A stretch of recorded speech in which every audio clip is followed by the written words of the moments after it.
Would it shock you to learn that the secret to getting rich isn't found in the latest investment app or being early to the next crypto craze? And the answer has been hiding in plain sight for over 3,000 years. Let us share something that might put your jaw on the floor. While 78% of Americans live paycheck to paycheck, the Jewish community has consistently built wealth across generations, surviving everything from ancient persecution to modern economic crashes by following very simple rules passed down in their culture. But how are these principles so powerful that billionaires like Warren Buffett and Mark Cuban follow them religiously? How have they created more millionaires per capita than any other group in America? Today, we're revealing 7 Jewish money rules that go against everything modern society teaches you about wealth. These aren't just theories from some financial guru's latest book. These are time-tested strategies that have been proven over millennia. The sad truth is that most Americans are taught from childhood to do the exact opposite of these rules, which is why they're trapped in the rat race. If this is you too, then pay attention. This might just save your financial life. Rule number 1, you must live within your means. You know that guy who always seems to have extra cash while you're wondering where your money disappeared to a week after your last paycheck? There's a difference between you two, and it isn't luck,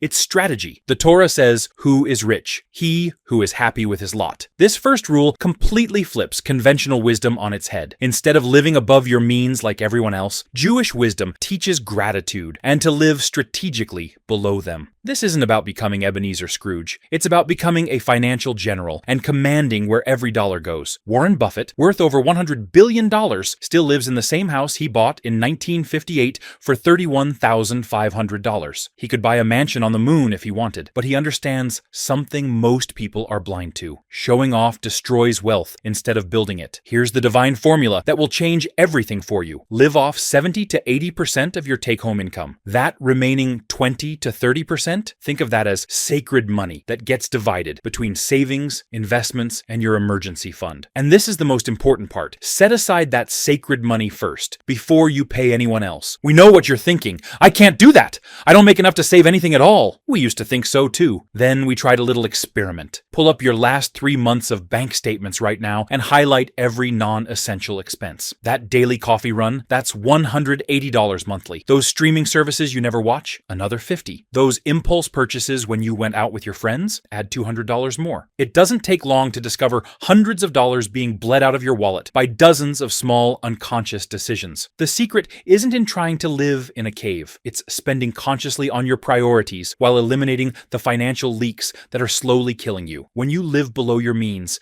every dollar exists to enhance your life and support your values. But mastering your spending is just the foundation, because there's something far more dangerous lurking in most people's wallets that's disguised as convenience, but is actually the worst wealth destroyer you'll ever meet. Rule number 2. Avoid debt. Let's be brutally honest about something that's destroying millions of American families. Debt isn't just a financial problem. It's a form of modern slavery. In the Old Testament, it says, "The borrower is servant to the lender." And if you've ever owed money to anyone, you know that's exactly how it feels. Did you know that in Jewish communities, charging interest to community members was forbidden? Why? Because it was seen as morally wrong to profit from the hardship of others. Today, credit cards and other lenders have built their entire business model on profiting from your hardship and structured them in a way that makes them nearly impossible to escape. The average American over 40 carries more than $6,000 in credit card debt at over 20% interest. That's not just debt, that's a financial tar pit. Meanwhile, rich families prioritize saving first, spending later. Many even avoid car loans entirely, choosing reliable used vehicles paid in full. If you're drowning in debt, try this simple yet powerful strategy. List every debt you owe with the balance, interest rate, and minimum payment. Just seeing it all clearly reduces anxiety and gives you a battle plan. Then use the avalanche method, paying aggressively toward the debt with the highest interest first while making only minimum payments on the others. Now the critical part that most people skip. You have to stop the bleeding. You need to cancel, freeze, or otherwise just stop using your credit cards. Switch to a debit card or cash until you are debt-free. Then, start building an emergency fund so you won't need to rely on credit when life's emergencies happen to you. Freedom isn't just about having money, it's about not owing it to anyone else. But avoiding debt is only part of the solution. The other part is something most Americans sadly ignore until it's too late. And it's the reason why most people struggle their entire lives. Rule number 3, be a lifelong student. Here's a dangerous belief belief that's keeping millions of Americans broke, thinking you're done learning. After 40, most people assume their financial education is complete, but financial ignorance is expensive, and it gets more expensive every year. There's a powerful principle that's been passed down for generations within the Old Testament, and you shall teach them diligently to your children, and speak of them when you sit in your house, and when you walk along the way, and when you lie down, and when you rise up.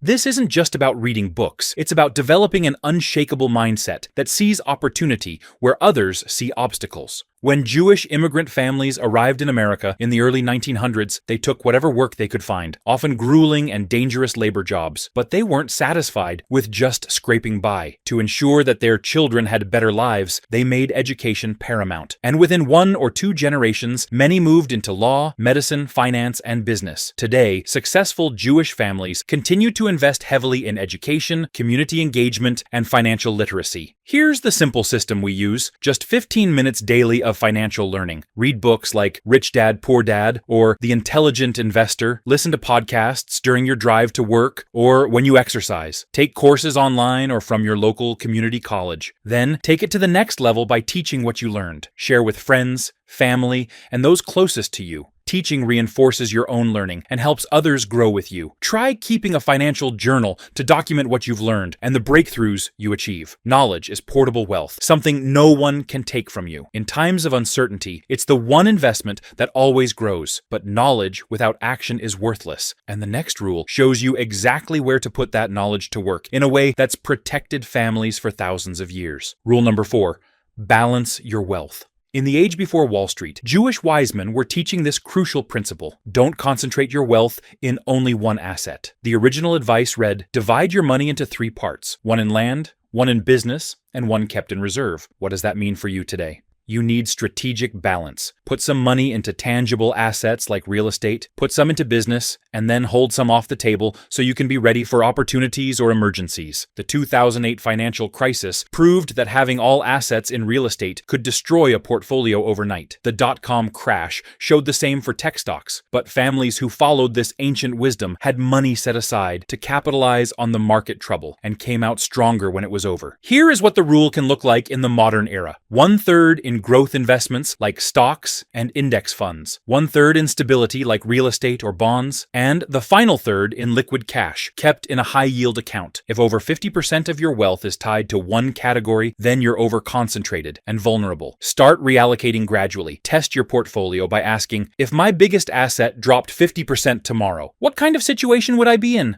The wisdom of diversification is as evident as it is ancient. In a world that can appear solid one day and chaotic the next, it is the only wise decision you can make. But allocating your money improperly is just as risky. And that leads us to the next Jewish money rule, one that most Americans violate every day. But before we get to that, are you finding this advice useful so far? Comment wise, so we know who is going to take this ancient wisdom to heart. Rule number 5, command your money. In Jewish culture communities, you're expected to reflect upon your life daily, your choices, your thoughts, and your actions. That includes where you spend your wealth, too. Musar literature teaches a person must examine their deeds and set aside time daily to review them. When you apply this to wealth, you begin to develop a more wise and mature command over your money. Think of your money as a soldier. It needs orders. Otherwise, it wanders off AWOL, and you're left wondering where it all went at the end of the month. Jewish business owners are known for keeping very tight books, no matter the size of their operation. They recognize that if they don't know where the money is coming and going, then their business is likely to fail. Even the poorest of Jewish families know the wisdom of tracking every cent, so they can build their wealth over time. Meanwhile, most American families are too undisciplined or too afraid to even make a budget, and are left feeling anxious as the bills come in. Here's the system that can change everything. Start with a 7-day money audit. Write down every single expense. Yes, even that drink from the vending machine at the gym. Sort expenses by category weekly: housing, food, transportation, entertainment. Look at the proportions and especially the patterns. Choose a system that works for you. Old school paper and pen? Great. Excel? Terrific. Apps like EveryDollar? Do it. Now, set weekly check-ins. Choose a day and time when you won't be interrupted and spend 10 minutes reviewing what came in and what went out. When you track your money, you take back your power. It's not just accounting, it's ownership. And ownership is the foundation of wealth. But that's where most people get it completely upside down. They think wealth is about owning and hoarding everything for themselves. Rule number 6. give your wealth away. Here's one of the oldest Jewish rules about money. Always give. Give even when you feel like you can't. But this isn't about charity in the traditional sense. It's about strategy. In Hebrew, it is said, tzedakah saves from death. In this light, giving isn't just kindness, it's insurance. Yes, the word for charity in Hebrew is tzedakah, but it doesn't mean charity in the way we think of it. It is a concept that is closer to righteousness. There's a belief that giving doesn't make you poorer. It keeps you connected, protected, and part of something bigger. Here is what people miss. Even people who survive on charity are required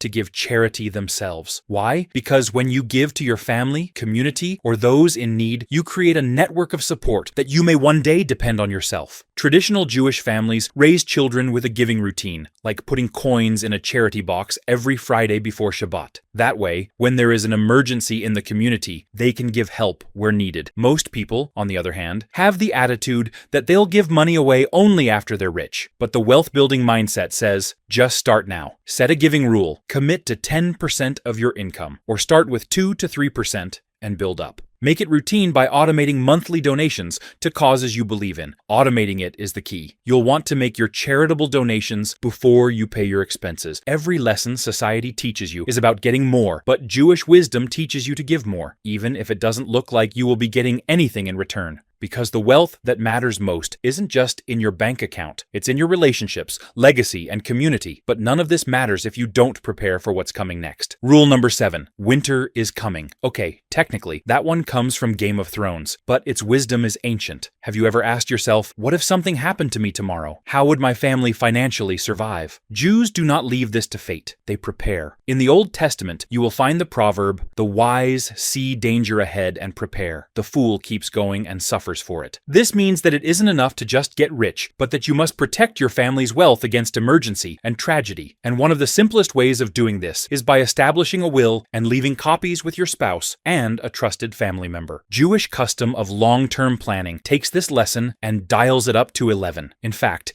many successful Jewish families have multi-generational strategies and meet annually to ensure that each family member is doing their part to bring that plan to fruition. Conversely, most people over 40 often delay estate planning or even buying life insurance. In fact, almost half of all Americans believe they don't have adequate life insurance. These people are playing the fool, and their families will suffer for it. Don't let this be you. Get a will written. Buy a life insurance policy. Talk to your loved ones about your wishes and plans. You should put all these documents in a safe place, along with any additional documents, passwords, statements, and contact lists. Then, tell your family where they can find it. Now, for everyone who stuck around to the very end, here is a bonus rule that ties everything together. A principle so fundamental that without it, all the other rules become meaningless. It's the difference between building wealth that lasts and creating success that crumbles. Rule number 8. Build your empire on unshakable integrity. Here's something that might shock you about long-term wealth. The richest people in history didn't get there by cutting corners